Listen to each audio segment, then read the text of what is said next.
এটা হয়েছে কণিকারার হিসাডাঙ্গি বলে এটাকে। তো এই হিসাডাঙ্গির একটা বড় ইতিহাস আছে। এই হিসাডাঙ্গিটা আমাদের ছিল।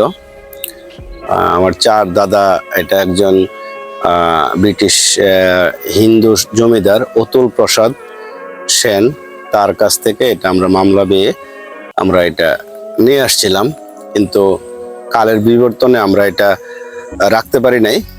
এটা আমরা বিক্রি করে দিয়েছি। বিশাল বড় এরিয়া। তো অনেকদিন পরে এটা দেখার খুব ইচ্ছা হইলো, যদিও এটা আমাদের মালিকানা এখন নাই, তারপরেও এটা দেখাচ্ছি। এই দেখেন, এই যে এরিয়াটা, ওই যে ওদিকে চাষ বলে, এটা এই চাষ দিয়ে ঘেরা।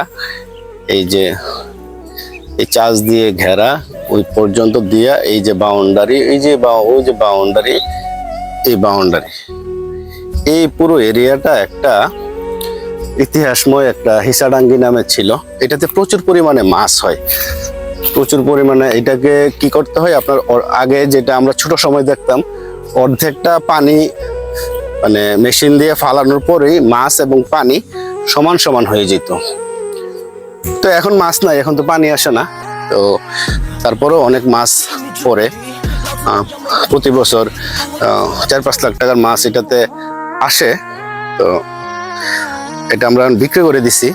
তো আজকে মনে হইলো যে এই জায়গাটা, এই টিলাতে ছোট সময় আইসা মানে কত মাছ ধরতাম এইখানে, বা অনেক সময় রাত্রেবেলা ওইখানে মানে পাহারা দিছি মাছ যাতে কেউ না নিতে পারে।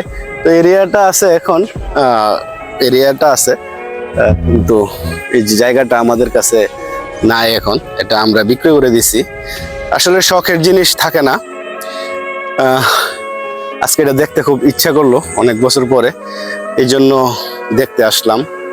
এবং যারা এটা আমাদের কাছ থেকে কিনে নিয়েছিল, তারা এটা সুন্দরভাবে রক্ষণাবেক্ষণ করতেছে। এবং এটা একদম ধরেন যে এই এরিয়াতে যে পরিমাণ ফসল হবে তার চেয়ে 10 গুণ এটাতে মাছ পড়ে, কোনো খরচ ছাড়া। বর্ষার সময় পানি আসলে মাছ আসে, যখন পানি চলে যায় তখন পুরোটা সেচ দিয়ে আবার এই যে জমিগুলো আছে এই জমিগুলাতে ধান করে। এটা আসলে একটা বড় সম্পদ ছিল।